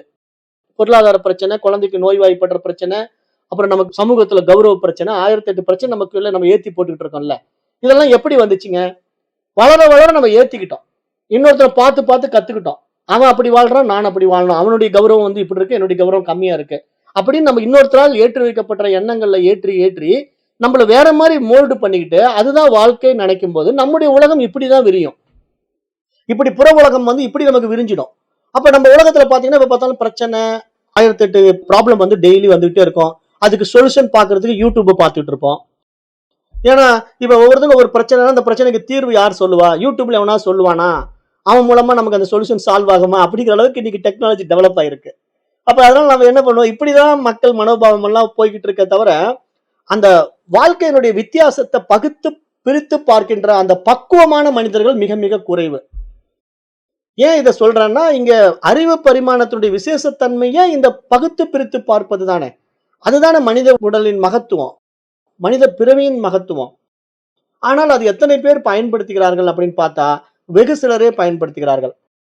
அப்ப அப்படி பயன்பாட்டில் இருக்கின்ற புரிந்து கொண்டவர்களுடைய உலகம் எப்படின்னா ஆன்மீக உலகம், தெய்வீக உலகம். அவங்களுக்கு எப்பயுமே வாழ்க்கை வந்து ஹாப்பினஸ் அண்ட் பீஸ்ஃபுல்னஸ், அமைதியும் ஆனந்தமும் நிறைந்ததாக இருக்கும். அவங்க எதுலையுமே சம்பந்தப்பட மாட்டாங்க, எதுலையுமே அழட்டிக்க மாட்டாங்க. அவங்க சந்தக்கடையில இருந்தாலும் சாதாரணமா இருப்பாங்க, இமயமலையில இருந்தாலும் சாதாரணமா இருப்பாங்க. ஏன்னா இமயமலையில மனித நடமாட்டமே இல்லை. அங்க அப்படியே பனி சூழ்ந்த பிரதேசம்.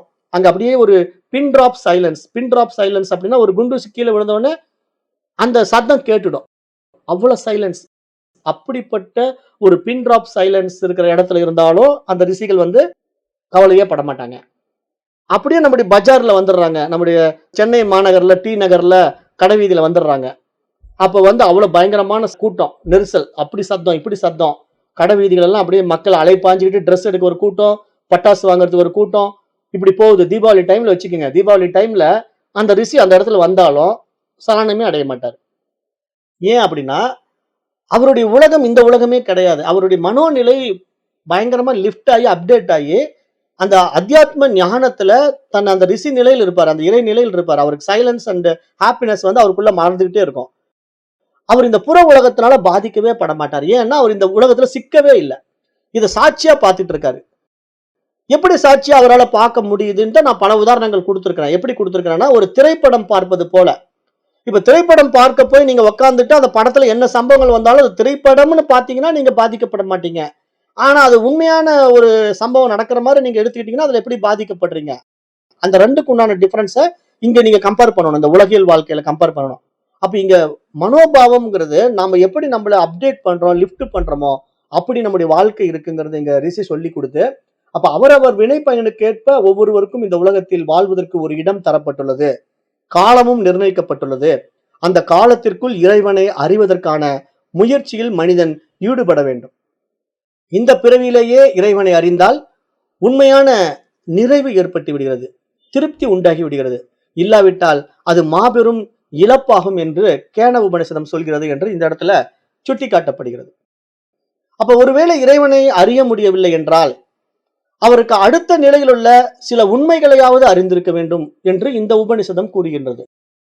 இந்த சாந்தோக்கிய உபநிஷதம் வந்து நீங்க நேரடியா இறைவனை உங்களால அறிய முடியவில்லை என்றால் இறைவனை அறிவதற்கான சில அரிய உண்மைகளையாவது அறிந்திருக்க வேண்டும் என்று இந்த இடத்துல இந்த உபநிஷத் எதிர்பார்க்குது. அடுத்த நிலையினுடைய உண்மைகள் என்ன அப்படின்னா, நான் அழிகின்ற அம்சமானவன் அப்படிங்கிற அறியாமை நிலையில வந்து ஒருத்தர் இருக்கவே கூடாது. ஏன்னா அவன் நான் அழிகின்றவன் அப்படின்னு எந்த அடிப்படையில் அவன் நினைக்கிறான்? உடல் அபிமானத்தினால. இப்ப இந்த உடல் அப்படிங்கிறத நான் அப்படின்னு அவன் நினைச்சிட்டதுனால நான் அழிஞ்சு போயிடுவேன், நான் ஒரு நாள் இறந்து போயிடுவேன் அப்படின்னு நினைக்கிறான். அது அவனுடைய அஜ்ஞானம், அவனுடைய அறியாமை இல்லையா? அந்த அறியாமையை நீக்குவதற்காவது அவன் முயற்சி செய்ய வேண்டாம். ஏன்னா அதுக்கு தான் மரணம் காட்டி கொடுக்குது, மற்றவருடைய மரணம் காட்டி கொடுக்குது. மற்றவருடைய மரணத்தை பார்க்கும் போதாவது அவன் என்ன சொல்றோம்? ஓ, இப்ப இத்தனை நாள் இந்த உடம்புல தான் அவர் இருந்தாரு, இப்ப அந்த உடம்பு விட்டு அவர் போயிட்டாரு. அப்ப அந்த உடம்பு அவர் இல்லைங்கிறத கன்ஃபார்ம் பண்றான். அந்த இடத்துல அவங்க மனைவியே கன்ஃபார்ம் பண்ணுவாங்க, அல்லது அவங்க கணவனே கன்ஃபார்ம் பண்ணுவாரு, என் மனைவி போயிட்டாங்க பாரு. அப்ப நாம சொல்லலாம், ஏங்க உங்க மனைவி தான் நீங்க படுக்க வச்சிருக்கீங்க. இல்லைங்க, அவ போயிட்டா, இது அவளுடைய பாடியும் பாரு. அப்ப என்ன வந்து இப்ப இவ்வளவு நாள் இவரோட தான் இருந்தது, ஆனா வேல்யூ இல்லாம போயிடுச்சு இப்போ. அப்ப இத்தனை நாள் வந்து கணவன் மனைவி உறவுல ரெண்டு பேரும் எந்த அடிப்படையில உண்மையிலேயே உறவாடிக்கிட்டு இருந்தாங்க? உணர்வின் அடிப்படையில, ஆத்மாவின் அடிப்படையில. இதத்தான் சாஸ்திரம் சொல்லும். அந்த ஆத்மா இருப்பதினால் தான் இங்க மனைவி கணவனை நேசிக்கின்றாள், கணவன் மனைவியை நேசிக்கின்றாள். இது வந்து பிருகதாரண்ய உபநிஷத்துல யாக்ஞவல்கிய ரிஷி அழகா சொல்லி கொடுப்பார். தன்னுடைய கணவன் மனைவி உறவை பத்தி பேசும்போது இந்த சப்ஜெக்ட் வரும். அப்ப எதுக்கு இதை நான் இங்க சொல்றேன் அப்படின்னா, இங்க ஆத்மாவை அறிந்து கொண்டால் நாம இந்த பாடத்திட்டத்துல மேற்கொண்டு இறைவனை அறிவதற்கான உண்மை நிலை புரிய வரும். நான் யாருன்னு தெரியல, ஆத்மா எதுன்னு தெரியல, உலகம்னா என்னன்னு புரியலன்னா அவன் எப்படி இறைவனை தெரிஞ்சுக்குவான்? அவன் கோயிலுக்குள்ள சுத்திக்கிட்டு இருக்க வேண்டியதான், ஒரு உண்மையும் அவனுக்கு புரியாது. அப்ப இங்க இந்த உண்மைகளையாவது உணர்ந்தவன் மரணத்திற்கு பிறகு எந்த உலகத்திற்கு சென்றாலும் தன்னை யார் என்று தெரிந்து கொண்டவனுக்கு உலகம் கிடையாது. ஆனா தன்னை யார் என்று தெரிந்து கொள்ளாம இருக்கிறவனுக்கு பல்வேறு உலகங்கள் இருக்குங்க. பல்வேறு உலகங்கள்லாம் எப்படின்னா, மரணத்துக்கு பிறகு அவன் உடம்பு வந்து எங்க போய் விழுதோ அதுக்கேற்ற வாழ்க்கை அவனுக்கு. இப்ப நாம வந்து உதாரணத்துக்கு ஒருத்தன் இறந்துடுறான், இறந்த பிறகு அவனுக்கு நரகம் தான் அடுத்த பிறவின்னு வச்சுக்கோங்களேன். இப்ப நரகம்னா நீங்க என்ன நினைச்சிட்டு இருக்கீங்க? அவன் நரகலோகத்துக்கு போயிட்டான். எங்கேயோ யமதர்மன் இருப்பான் போல இருக்கு. அங்க வந்து எண்ணெய் சட்டியில போடுவாங்களாம். அல்லது கொண்டு போய் நெருப்புல வாட்டுவாங்களாம். அப்படின்னு நீங்க நினைச்சிட்டு இருக்கீங்களா? அப்படி கிடையாது. அந்த இறந்த பிறகு அவனுக்கு மறு உலகம்ங்கிறது எப்படின்னா, மறுபிறவியில அந்த மாரி சந்தர்ப்பங்கள் ஏற்படுகின்ற ஒரு மோசமான இடத்துல போய் பிறந்துருவான். இப்ப உணவு கிடைக்காம பார்த்தீங்கன்னா, இப்ப சோமாலியா மாரி நாடுகள் இருக்கு. நெறைய நாடுகள் நம்முடைய உலகத்துல ஏகப்பட்ட இடங்கள்ல சொர்க்கமும் இருக்கு, நரகமும் இருக்கு. இப்ப நரகம் அப்படின்னு நம்ம பூமியில நான் சொல்லப்போனா, இப்ப நம்ம எங்க சொல்லலாம்? சோமாலியா சொல்லலாம். சோமாலியாங்கிறது வந்து நீக்ரோக்கள் வாழுகின்ற பகுதி இல்லையா? நீக்ரோ இன மக்கள் வாழுகின்ற பகுதி. அங்க பார்த்தீங்கன்னா, ஒருவேளை சோறு கூட கிடைக்காது. அங்க விவசாயம் பண்ண முடியாது. குழந்தைங்கலாம் உடம்பெல்லாம் வத்தி போய் அப்படியே எலும்பு தோலுமா இருக்கும். அது வந்து நம்ம YouTubeல, Googleல பார்க்கலாம். சோமாலியா மக்களுடைய வாழ்க்கை முறை. அப்படியே நீங்க அமெரிக்காவுக்கு மாத்துங்க YouTubeப. YouTubeல அமெரிக்கன் லைஃப் ஸ்டைல் போட்டீங்கன்னா, ஒவ்வொருத்தரும் தனித்தனி பங்களா, தனித்தனி அரண்மனை மாரி வீடு. அமெரிக்காவுல வாழ்றவனுக்கெல்லாம் மேக்ஸிமம் ஒவ்வொருத்தருக்கும் தனித்தனி பங்களா இருக்கும், தனித்தனி கார் இருக்கும். எல்லாமே இண்டிவிஜுவல் பங்களாஸ் தான், இண்டிவிஜுவல் வில்லாஸ் தான். அத பார்த்து தான் இப்ப நாமெல்லாம் இங்க கொஞ்சம் கொஞ்சம் பெரிய பெரிய பணக்காரன் தனித்தனியா வில்லா வாங்கி கட்டிக்கிறான். ஆனா முன்ன ஆரம்பத்துல அமெரிக்காவுல தான் அதிகமா தனித்தனி வில்லா, தனித்தனி இடம். ஏன்னா அங்க மக்கள் தொகை குறைவு, அங்க வந்து பரந்த நிலப்பரப்பு. அப்புறம் அங்க வந்து பாத்தீங்கன்னா, ஏகப்பட்ட தனித்தனி பங்களா கட்டிக்கிட்டு மக்கள் சொகுசா வாழ்வாங்க. அந்த சொகுசு வாழ்க்கை வந்து சொர்க்க வாழ்க்கைங்க. அங்க எல்லாமே கிடைக்கும். மது, மாது, வாழ்க்கை முறை எல்லாமே அப்படி ஜாலியா இருக்கும். அப்ப இந்த சொர்க்க வாழ்க்கையில அவன் மறு உலகத்துக்கு போகணும்னா, அவனுக்கு அப்படி அந்த இடத்துல ஒரு பிறவி கிடைச்சிடும். அப்ப இத வந்து இப்படி சாஸ்திரம் புரிய வைக்குது. அவனுடைய ஆசைகள், அவனுடைய எண்ணங்கள், அவனுடைய வினை பயன்களுக்கேற்ற உடலும், உலகமும் கிடைக்கும். அந்த நிலைக்கு போகிறவன் அப்படி மீண்டும் மீண்டும் இந்த பிறப்பு, இறப்பு சக்கரத்துல சுத்துவான். ஆனா யார் ஒருவன் இந்த பிறவியில தன்னுடைய உண்மை நிலையை உணர்றானோ, அப்ப இங்க உண்மையிலே இங்க வந்து உடம்பெடுத்து இந்த மாரி உலகத்த உண்டு பண்ணி அனுபவிக்கிறது எது? மனசு தானே. இப்ப மனசுக்கு வந்து சுகம் வேணும்னா அமெரிக்காவுல பொறக்கும். துக்கம் வேணும்னா சோமாலியாவுல பொறந்துரும். அப்ப இந்த 2 நிலையிலிருந்து விடுபடணும்னா, அவனுக்கு ஆனந்தம் வேணும், அமைதி வேணும் இல்லையா? அப்ப ஆனந்தமும், அமைதியும் வேணும்னா, அங்க மனசு இறந்து போயிடும். அங்க மனசு இருக்காது. அதுதான் இறைநிலை. அத சொல்றாரு இங்க. எப்படின்னா, அந்த நிலை தன்னை உயர்த்திக் கொண்டவன், அதாவது தானும் இறைவனும் வேறு வேறு இல்லை என்று அந்த மனதை வந்து அறிவு நிலைக்கு தன்னை உயர்த்திக் கொண்டவன், மீண்டும் பூமிக்கு வரவேண்டியது இல்லை. அதாவது அவன் பிறக்க வேண்டியது இல்லை. அதனால்தான் அவன் எந்த உலகத்துக்கு சென்றாலும் விரும்பியது போல் வாழலாம் என்று உபநிஷதம் இந்த இடத்துல கூறுகிறது என்று நாம் இங்க பார்க்கிறோம். அப்ப இங்க வந்து நம்முடைய வாழ்க்கையினுடைய பயணம் அப்படிங்கிறது நம்முடைய எண்ணம் சார்ந்து இருக்கிறது அப்படிங்கிற அடிப்படை உண்மையை முதல்ல நம்ம புரிஞ்சுக்கணும்.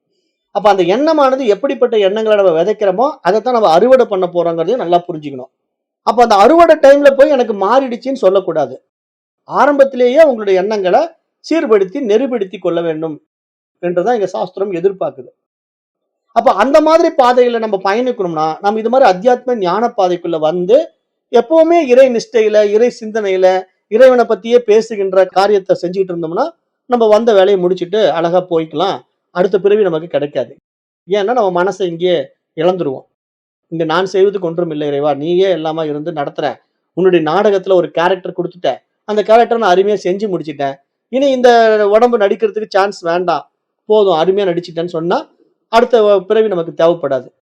அப்ப நம்முடைய கேரக்டரை க்ளோஸ் பண்ணிடுவோம். அப்ப நம்முடைய கதாபாத்திரம் முடிந்து விட்டது. அப்ப அந்த கதாபாத்திரத்தை முடிக்கிறதுக்கு நம்ம கையிலேயே சுதந்திரம் கொடுக்கப்பட்டிருக்கிறதா இங்க ஃப்ரீ வில்லுன்னு பேசுது சாஸ்திரம். அந்த ஃப்ரீ வில் அப்படிங்கிறது இறைவன் நமக்கு கொடுக்கப்பட்ட ஒரு சுதந்திரம் அது. அது நாம நம்முடைய மனதுக்கு வந்து இறைவனிடத்துல ஒப்புவிக்கும் போதுதான் நடக்கும். நம்ம மனதை இறைவன்கிட்ட ஒப்புவிக்காம நம்முடைய தனிப்பட்ட முறையில அகங்கார வாழ்க்கை வாழ்ந்துட்டு இருக்க வரைக்கும் நடக்கவே நடக்காது. நிறைய பேருக்கு நடக்கிறதே கிடையாது.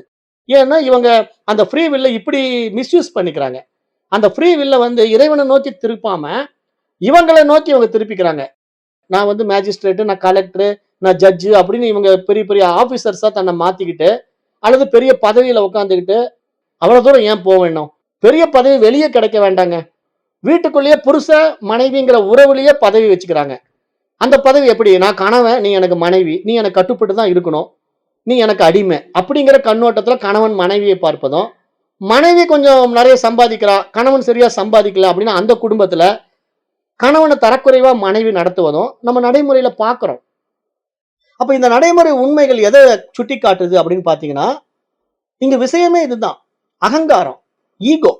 அதாவது நான் அப்படிங்கிற அந்த அகங்காரத்தை அவனால இழக்க முடியல. அவன் ஏதேனும் ஒரு ரூபத்துல வெளிப்படுத்த விரும்புறான். அது அவன் பெரிய பதவியில வெளிப்படுத்த முடியலன்னா கூட புருஷங்கிற பதவியிலையாவது வெளிப்படுத்திக்கிறான். அல்லது மனைவிங்கிற பதவியிலாவது வெளிப்படுத்திக்கிறான். அதுல ஒரு அல்ப சுகம் அவனுக்கு. அது கூட முடியல. அட்லீஸ்ட் அப்பாங்கிற முறையிலயாவது பசங்க கிட்ட அவன் வித்தையை காட்டுறான். ஏன்னா இளைச்சவனை வந்து யார் வேணா என்ன வேணா செய்யலாம் இல்ல. அப்பா வந்து பையனை போட்டு மிதின்னு மிதிச்சா பையன் அடி வாங்குறான். ஏன்? அவன் வீக்கா இருக்கிறதுனால, அப்பாவுக்கு மகனா பிறந்திருக்கிறதுனால அடி வாங்குறான். ஆனா ஒரு சர்டன் ஸ்டேஜுக்கு மேல பாருங்க, அதே பையன் அப்பாவை போட்டு அடிக்கிறதையும் நம்ம பார்க்கிறோம். அப்ப இதெல்லாம் எப்படி நடக்குது? அதுதான் மைண்டினுடைய பிளே. அந்த ஈகோ. அந்த ஈகோ பண்ற விளையாட்டு இதெல்லாம். அப்ப இங்க நாம இந்த மாதிரி சாஸ்திரத்துக்குள்ள வந்துட்டா, இப்ப இந்த மாதிரி ஈகோல போய் நம்ம சிக்க மாட்டோம். நீங்க கணவன் மனைவி உறவுங்கிறதே ஒரு புனித தன்மை. இறைவன் எனக்கு கொடுக்கிற பரிசு. என்னை தற்காலிகமா வாழ வைப்பதற்கு இந்த கருவியை எனக்கு அனுப்பிச்சிருக்கிறான். அது கணவன்கிற முறையில என்ன சேஃப்டி பண்ணி வச்சிருக்கிறான். மனைவிங்கிற முறையில என்ன காப்பாத்திக்கிட்டு இருக்கிறான். கணவன் நிறைய பேருக்கு பாருங்களேன், மனைவி தான் சமைச்சு போட்டு அவரை அரவணைச்சு பார்த்துக்கிட்டு, உடம்பு சரியில்லைனா மருந்தை கொடுத்து, அப்படி குழந்தை மாதிரி பார்த்துக்குவா. அந்த மனைவி இறந்த பிறகு பாருங்களேன், நிறைய வயசானவர்களுடைய நிலைமை வந்து பரிதாபத்துக்குரியதா மாறிடும்.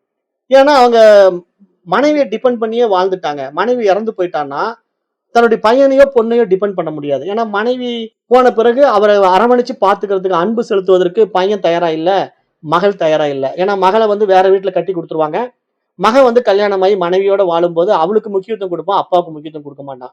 காரணம் என்ன? அப்பாவை சின்ன வயசுல இருந்து அவன் பயத்தோட தான் பார்த்து பழகி இருக்கிறான். அதனால பக்கத்துல நெருங்கவே மாட்டான்.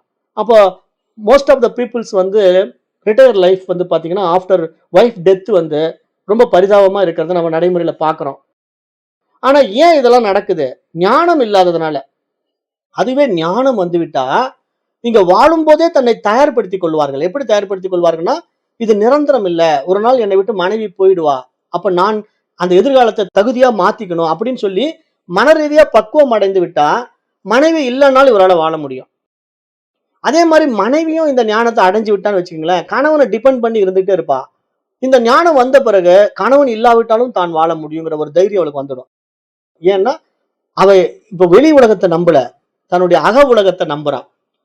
அந்த மனிதன் தன்னுடைய அக உலகத்தை நம்புறான். அங்கு யார் இருக்கிறா? இறைவன் இருக்கிறான். அப்ப அப்படிப்பட்ட இறைவனே அவனுடைய சித்தத்துல இந்த உலகத்தை வழி நடத்துறான். அப்ப அந்த மாதிரி ஞானம் அடைந்தவன் என்ன பண்ணுவான்? தன்னுடைய வாழ்க்கையை இறைவனிடத்தில் சமர்ப்பிக்கிறான். இங்க நான் செய்வதற்கு ஒன்றுமில்லை இறைவா, நீ இந்த உடம்பையும் மனசையும் வச்சு கருவியை கொண்டு இயக்குகிறாய். அப்ப இங்கு என் செயலாவது ஒன்றுமில்லை, எல்லாம் நின் செயல் என்று அறியப்பட்டேன்னு மணிவாசக பெருமானுடைய வார்த்தையை தான் இங்க நம்ம எடுத்து சொல்லணும். ஏன்னா அவர் அப்படி பாடியிருக்காருன்னா எவ்வளவு உணர்வு பூர்வமா அதை பாடி இருக்க முடியும். இங்க என் செயலாவது ஒன்றுமில்லை இறைவா, எல்லாம் நின் செயல் என அறியப்பட்டேன், உணரப்பெற்றேன் அவர் சொல்றாருன்னா, அவர் அந்த அளவுக்கு அந்த இறைவனோட நெருங்கிட்டாரு, அந்த அளவுக்கு இறைவனோட ஒன்றிட்டாருங்கிறத நம்ம அவருடைய வாய் வார்த்தையா நம்ம கேட்கிறோம் திருவாசகத்துல. அப்ப அந்த திருவாசகத்தை அவரால் இயற்ற முடியுதுன்னா எவ்வளவு டெப்தா இறைவனோட இரண்டரை கலந்துருப்பாருன்னு நீங்க பாருங்களேன். அப்ப அந்த மாதிரி நீங்க ஒவ்வொருத்தரும் கலக்கணும்னு நான் எதிர்பார்க்கிறேன். அப்படித்தான் நான் இந்த பாடத்திட்டங்களை கொண்டு போயிட்டு இருக்கிறோம். ஏன்னா இப்ப நீங்க திருவாசகத்தை பாடிக்கிட்டு அவருடைய டயலாக்கே ரிப்பீட்டா சொல்லிட்டு இருக்கிறதுனால பலன் கிடையாது. அவர் அடைந்த இன்பத்தை நீங்களும் அடையணும். அது திருமூலர் சொல்றாருல்ல, யான் பெற்ற இன்பம் பெருகை வையகம். நான் ஒரு இன்பத்தை அடைஞ்சப்பா, அந்த இன்பத்தை நீயும் அடையணும் அப்படின்னு ஆசைப்படுறேன்னு தான் அவர் திருமூலர் திருமந்திரத்தை கொடுத்தார். அப்ப இப்படி மகான்கள் எல்லோருமே நம்மை சரியாகத்தான் வழி நடத்துகிறார்கள். அப்படிப்பட்ட ஞானாசிரியர்களின் நல்ல நாள் இன்ற நன்னாள், இன்று ஆசிரியர் திருநாள். ஆகவே இப்படிப்பட்ட ஒரு நல்ல நாளிலே எல்லா குருமார்களையும் நாம் மானசீகமாக ஆத்மார்த்தமாக பணிந்து கொள்வோம். ஏன்னா அப்படிப்பட்ட ஒரு நல்ல நாளிலே இப்ப நீங்க என்ன இங்க புரிஞ்சுக்கணும்னா, இறைவன் என்பவன் எங்கோ தேடி அடையக்கூடியதல்ல, தேடும் பொருளாக நம்முள்ளேயே இருக்கிறான். அது நானே என்று நம்மை நாம் உணர்ந்த மறு வினாடி நம்முடைய தனித்துவ அகங்காரத்தை விட்டு விடுவது. அப்ப நீங்க அங்க டம்மி ஆயிடுறீங்க. இறைவன் வாழுகின்றான் உங்க வாழ்க்கைய. அப்புறமேட்டு உங்க வாழ்க்கைய இறைவன் வாழ்வான். எப்படி? இந்த உடலையும் மனசையும் கருவியா கொண்டு அவன் வாழுகின்றான். அப்படிப்பட்டவன் தான் அகம் பிரம்மாஸ்மின்னு சொல்ல முடியும். அதுதான் சாஸ்திரத்தினுடைய சாரம். அதுதான் இந்த தகர வித்யாவுடைய முதற்படி. முதற்படி இப்ப நம்ம முடிச்சிருக்கோம். இப்ப இந்த முதற்படியோட இப்ப இன்றைய வகுப்பை நம்ம நிறைவு செய்வோம். ஏன்னா இதுக்கு மேல நேரம் இல்ல.